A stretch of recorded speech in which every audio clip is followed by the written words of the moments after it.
తదుపరి ఉపరాష్ట్రపతి ఎన్నిక కసరత్తు మొదలైంది. ఈ నేపథ్యంలో తదుపరి ఉపరాష్ట్రపతి పదవి ఎవరికి దక్కనుంది అనే చర్చ మొదలైంది. అయితే ఈ ఏకగ్రీవ ఎన్నికలకు అవకాశాలు కనిపించడం లేదు. ఉభయ సభల్లో స్పష్టమైన మెజారిటీ ఉన్నందుకు ఎన్డీఏ భాగస్వామి పక్షాలతో ఉపరాష్ట్రపతి పదవిని దక్కించుకోవాలని బీజేపీ పావులు కదుపుతుంది. అయితే అటు ఇండి కూటమి కూడా తన అభ్యర్థిని నిలిపేందుకు సిద్ధమైంది. గెలిచే అవకాశం లేనప్పటికీ ఏకగ్రీవ ఎన్నిక కోసం అధికార పక్షానికి అవకాశం ఎందుకు ఇవ్వాలని కాంగ్రెస్ నాయకులు అంటున్నారు. దీంతో ఉపరాష్ట్రపతి ఎన్నిక మరింత ఆసక్తిని రేకెత్తిస్తుంది.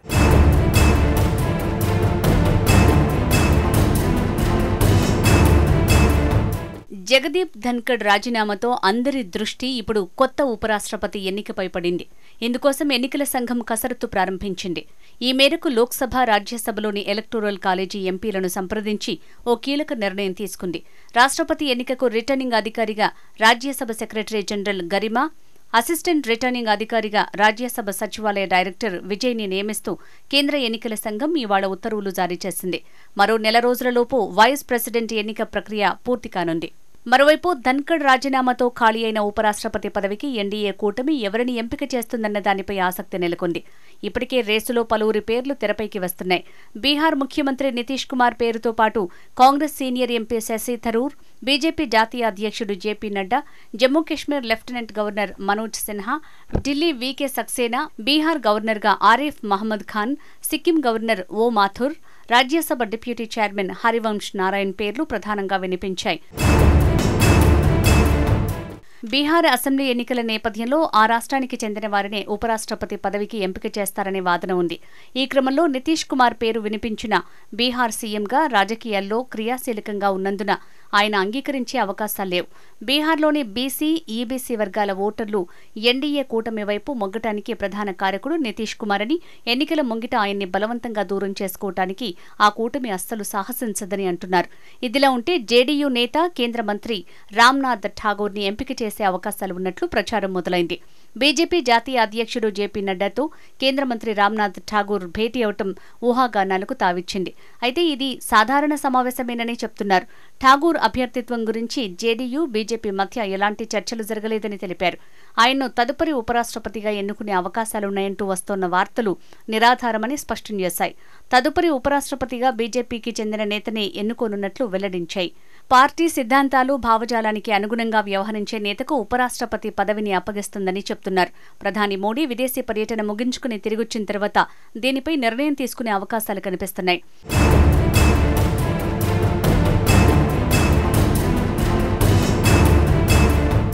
మరోవైపు విపక్ష ఇండియా కూటమి ఉపరాష్ట్రపతి పదవి కోసం అభ్యర్థిని నిలిపే అవకాశాలను పరిశీలిస్తోంది. బీజేపీ నేతృత్వంలోని ఎన్డీఏకు స్పష్టమైన మెజారిటీ ఉన్నప్పటికీ పోటీ పడటమే సరైన వ్యూహమని భావిస్తున్నట్లు సమాచారం. ఫలితంతో సంబంధం లేకుండా అధికార కూటమికి బలమైన సందేశం ఇవ్వదలిచామని ఇండియా కూటమి నేతలు వెల్లడించారు. ఉమ్మడి అభ్యర్థిపై కూటమిలోకి అన్ని పార్టీలతో చర్చించి సమిష్టి నిర్ణయం తీసుకోనున్నట్లు చెప్తున్నారు. పార్లమెంటు ఉభయ సభల్లో వివిధ ఖాళీలతో కలిపి సభ్యుల సంఖ్య ప్రస్తుతం 786గా ఉంది. ఇందులో మెజారిటీకి 394 మంది మద్దతు అవసరం. లోక్సభలో ఎన్డీఏకు 293 మంది సభ్యుల బలముంది. రాజ్యసభలో 129 మంది మద్దతుంది. మరోవైపు విపక్ష కూటమికి లోక్సభలో 234 మంది సభ్యులు, రాజ్యసభలో 79 మంది సభ్యుల బలముంది. మొత్తంగా ఎన్డీఏకు 422 మంది, విపక్ష కూటమికి 313 మంది అనుకూలంగా ఉన్నారు. ఇలా ఉభయ సభల్లో మెజారిటీ లేనప్పటికీ ఉపరాష్ట్రపతి ఎన్నికలో పోటీ చేసేందుకు విపక్షాలు సిద్ధమవుతున్నట్టు తెలుస్తోంది. రాజ్యాంగంలోని ఆర్టికల్ 68లో 2వ నిబంధన ప్రకారం ఉపరాష్ట్రపతి మరణించినా, రాజీనామా చేసినా, తొలగించినా, ఇతర కారణాల వల్ల ఖాళీ అయినా వెంటనే ఎన్నికలు జరగాల్సిందే. ఉపరాష్ట్రపతిగా ఎన్నికైన వారు మిగిలిన కాలానికి కాకుండా 5 ఏళ్ల పాటు పదవిలో ఉంటారు. పార్లమెంటు ఉభయ సభల్లోని సభ్యులు ఉపరాష్ట్రపతిని ఎన్నుకుంటారు. లోక్సభ, రాజ్యసభ సభ్యులతో పాటు రాజ్యసభలో నామినేటెడ్ సభ్యులకు ఓటు హక్కు ఉంటుంది. ఇప్పటిదాకా 16 సార్లు ఉపరాష్ట్రపతి ఎన్నిక జరగ్గా 4 సార్లు ఏకగ్రీవమైంది. మిగిలిన 12 సార్లు పోటీ జరిగింది. ఇందులో 2 ఎన్నికల్లో 2 కంటే ఎక్కువ మంది పోటీ చేశారు. 1952 నుంచి 62 మధ్య 2 సార్లు సర్వేపల్లి రాధాకృష్ణన్ ఉపరాష్ట్రపతిగా ఏకగ్రీవంగా ఎన్నికయ్యారు. 1979లో సుప్రీంకోర్టు మాజీ ప్రధాన న్యాయమూర్తి జస్టిస్ హిదయతుల్లా ఉపరాష్ట్రపతిగా ఏకగ్రీవంగా ఎన్నికయ్యారు. 1969లో ఉపరాష్ట్రపతిగా, తాత్కాలిక రాష్ట్రపతిగా ఉన్న వివి గిరి రాష్ట్రపతి ఎన్నికల్లో పోటీ చేయటం కోసం రాజీనామా చేయటంతో హిదయతుల్లా నెలపాటు తాత్కాలిక రాష్ట్రపతిగా చేశారు. 1987లో మహారాష్ట్ర గవర్నర్గా ఉన్న శంకర్ దయాళ్ శర్మ పోటీ లేకుండా ఉపరాష్ట్రపతిగా ఎన్నికయ్యారు. అప్పుడు 27 మంది నామినేషన్ వేయగా శర్మ ఒక్కరిదే చెల్లింది. మరోవైపు ఉపరాష్ట్రపతిగా ఇంకా 2 ఏళ్ల పదవీకాలం ఉన్నప్పటికీ రాజీనామా చేస్తూ అనూహ్య నిర్ణయం తీసుకున్న జగదీప్ ధన్ఖడ్కు సాంప్రదాయం ప్రకారం అధికారికంగా వీడ్కోలు పలికే అవకాశం దక్కలేదు. అనారోగ్య కారణాలతోనే రాజీనామా చేసినట్లు ధన్ఖడ్ పేర్కొన్నప్పటికీ విపక్షాలు మాత్రం అనుమానాలు వ్యక్తం చేశాయి. ధన్ఖడ్కు వీడ్కోలు పలకాలని ఇప్పటికే కాంగ్రెస్ కోరినా కేంద్రం మాత్రం మౌనం వహించిందని వార్తలొచ్చాయి. కేంద్ర మంత్రులు కిరణ్ రిజిజు, జేపీ నడ్డా కూడా ఈ విషయంపై ఏం మాట్లాడలేదని అధికార వర్గాలు తెలిపాయి.